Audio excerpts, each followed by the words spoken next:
Ancient technologies. Polygonal walls.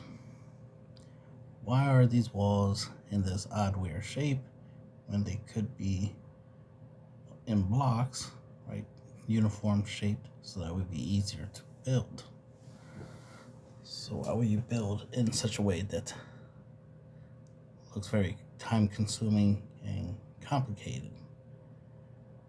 Well, it's because the method that they use, or the method I'm going to suggest, actually makes it faster, easier than to do it the square, uniform way. So why are they not uniformed? It's because I'll use this one as an example. Because a lot of the rocks here look a lot similar, like theirs. They used to be one piece. So the idea is, well, my theory is, which would work, and it's the way I would do it, by the way, is taking a big stone slab, right, a big, slab of stone, lift it up, and drop it. And the idea is that it hit the floor hard enough, or hit something, like maybe you put like a rock, and then you drop the stone slab on top of that rock, or something hard, right, to cause it to break. The idea is to break that big slab into small pieces, right? Then after you do that, what you're gonna do is you're gonna take the pieces, right, and you're gonna put it back together like a jigsaw puzzle. This is why the walls look like jigsaw puzzles. Try to put all the pieces back together, right? In order to get nice sharp edges in this third, right, and make the pieces fit a lot more tightly, then that's when you start cutting, right, sharpening, right, smoothing out the edges of the broken pieces, and then put them together. And you're not gonna put them together. I was originally thinking like how they did it, like where they stacking on top of each other and stuff like that. And it doesn't seem that logical because it'd be too time consuming. And then some of the rocks are really big and all this stuff. And I was like, one of the easiest ways to do it wouldn't be to build up the wall vertically, to actually build the wall flat on the ground. So that's why I was saying grab all the pieces and then put the wall together like a jigsaw puzzle flat on the ground. Put it together, cut it, shape it. It'd be easier to work that way. Plus, if you're using a water jet cutter, you want the water to go down for gravity purposes, and it'd be easier to cut that way instead of you trying to cut straight. Well, anyway, you want to take advantage of gravity as much as possible, especially when you're working with stone. So you want to put this flat, cut it, especially if you're gonna be doing stuff like chisel and chisel hammer and stuff like that. You rather have the pieces flat on the ground, and you from the top chisel down and flatten everything and cut everything in the shape you want, and then put it together. And because you're just shaping up, as they say, right? You're just shaping up. You're just cleaning out the edges. You're cleaning out the sides of the broken pieces, as opposed to trying to make a whole bunch of pieces that are exactly the same shape. You're smoothing. You're smoothing out the edges. It'll take a lot less time and work to work around the edges just to get it nice and smooth, and then move on to the next piece, get that nice and smooth, go to the next piece, right? You run through all the pieces real quick and just make them much cleaner. Then put them together. It's like, all right, cool, they all fit. And then you number them, do like a number system, so that way you know how to stack them. And then you take each piece one by one, starting from the bottom, right, from the bottom of your little puzzle, right, and then start stacking them to build the wall. And you just build it all the way up, right, logically, from bottom top. And this is how you will get this type of effect. I mean, it's one of the fastest, simplest way. Because here's the thing: what if you need to build something really fast, right? But at the same time, let's say you don't have the ability to move large stone blocks. Because why break the slab into pieces, right? When you could move the whole entire thing and just put it up there and bang, now you have a wall. So why would you break into smaller pieces? Well, it makes it easier to transport. It's easier to transfer a big wall in small pieces, right? And put it together like a puzzle, right? Like Legos. So that's how it would go. Another reason for this, polygon masonry, right? Method, other than to make it easier to to transport the stone by having a whole bunch of small stone instead of big stone, is the fact that it will help against earthquakes. So that's so it basically makes it a little earthquake proof. That's one of the ideas behind this type of pattern is to make it earthquake proof. The fact that you put it together without what is it called, mortar or whatever, since you're not gluing these things together, just the sheer weight of all the pieces will allow it to put it together and stay there.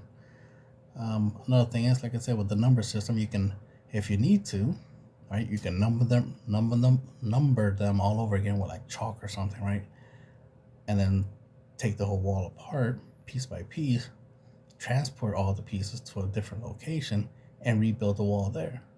So that's the other usefulness, is that if you need to move from that location to a different location, and I wouldn't be surprised a lot of these walls that was the case. That a lot of these places, you think that where these places were found was where they were built originally, when in reality this probably was these walls and these structures probably built somewhere else, and it was just moved to the current location. So that's another thing. To think about. You might assume that this was the only place that this stuff was put. This stuff could be moved around, because sometimes you'll hear stories about certain locations. The stones in that structure comes from like miles and miles away. Well, there's a possibility that the structure used to be closer to the quarry, but then they had to move eventually. So they took the structures apart and then moved it, and then rebuilt the structure somewhere else, which is why there's a distance between where they got the stone from and where you found the structure. So that's another possibility for that. What else? Earthquake proof, whatnot. Another thing I believe is that a lot of these were recycled, which is why you see a lot of these nubs, right? These little nubs sticking out, this, that, and third, and all these other shapes in the stone.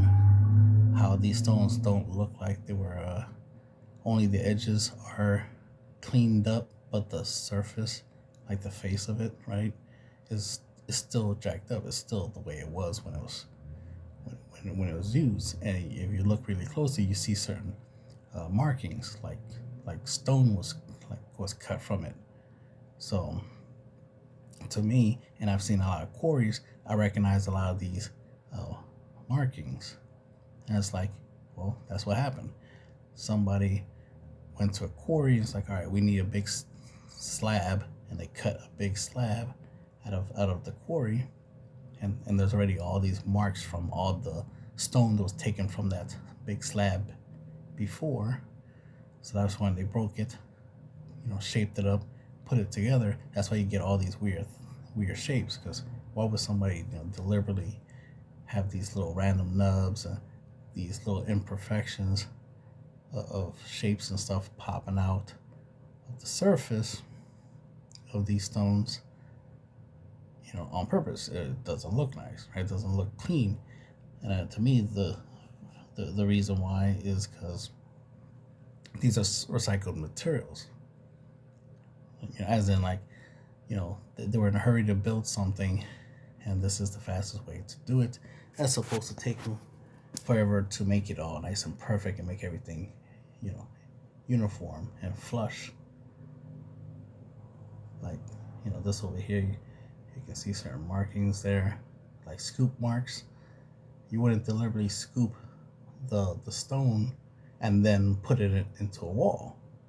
That's a waste. That's extra activity for what? Just to make it look terrible because it literally has scoop marks on it? No. Clearly, the reason it has the little scoop marks on it is because this used to be,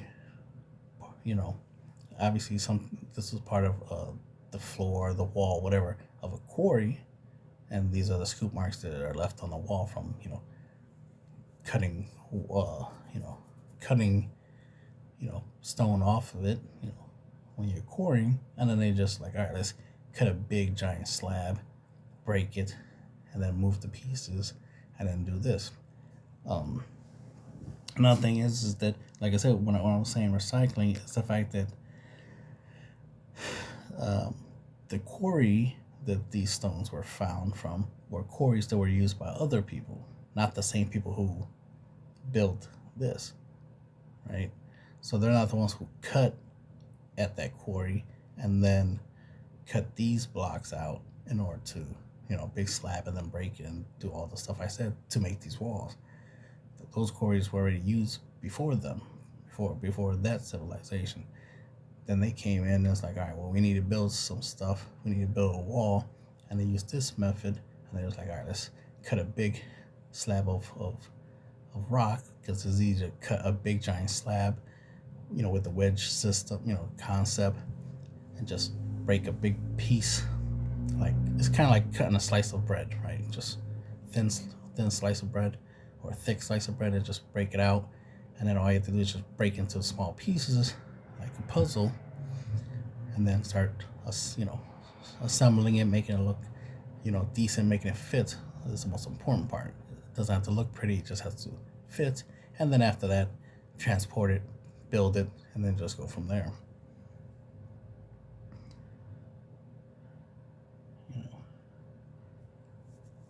This is why you see, like, you don't. That's why you don't see all these, walls, looking all finished. They look all, jacked up. It's only the edges that are connecting, that are touching each other, essentially, are the only parts that are cleaned up, because the idea is you want everything to fit. You even see I can zoom in. Yeah, right here. Oops, sorry. Zoom in even closer. See right there, right in the middle, you see those 3 little rectangles there? Those are wedge marks. So like I was saying, they made those holes, right? So they could put like wood and stuff, and then wet the wood, and the wood would expand, which would crack the rock right where those are at, and then you can easily break apart a big giant slab of stone, right? And then work from that. So clearly this used to be connected to something else. Now, if you find these 3 marks on something else that looks similar to the coloration of this rock, then you're like, okay, clearly those 2 pieces used to go together. Like, if you look over here, you see some more. See, this one has it. This one over here has some. And so to me, I just see a whole bunch of signs of, like, obviously these rocks came from a quarry, that it was quarried, and it even looks kind of like here they were trying to do a curve that could just be part of the rock's natural crack, but it kind of does look like it was man-made, but it's probably natural. Anyway,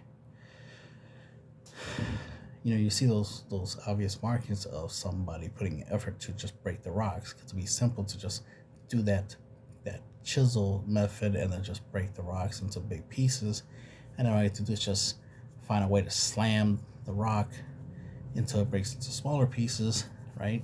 And then reassemble the pieces,